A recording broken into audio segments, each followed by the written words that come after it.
ధృతరాష్ట్ర ఉవాచ ధర్మక్షేత్రే కురుక్షేత్రే సమవేతాయుయుత్సవః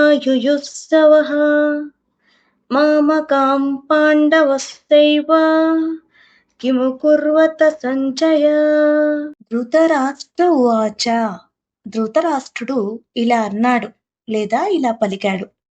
ధర్మక్షేత్రే ధర్మమైన యుద్ధభూమిలో, కురుక్షేత్రే కురుక్షేత్రం అనే స్థలంలో, సమవేతాః చేరిన వారు, యుయుత్సవః యుద్ధానికి సిద్ధంగా ఉన్నవారు, మామకా మా పుత్రులు, పాండవాశ్చ పాండవులు కూడా, కిమకుర్వత ఏమి చేశారు, సంజయ ఓ సంజయ.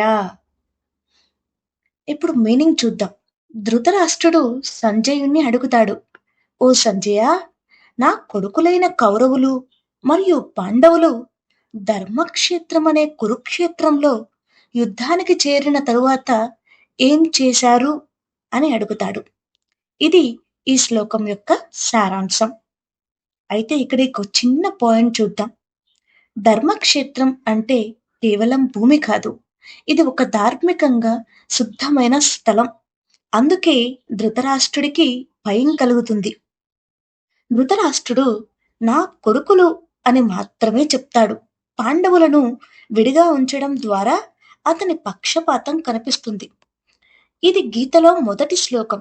యుద్ధ భూమిలో శరీర యుద్ధం కాదు, మనస్సు, ధర్మం మరియు ఆత్మ మధ్య జరిగే గొప్ప యుద్ధానికి ఆరంభం.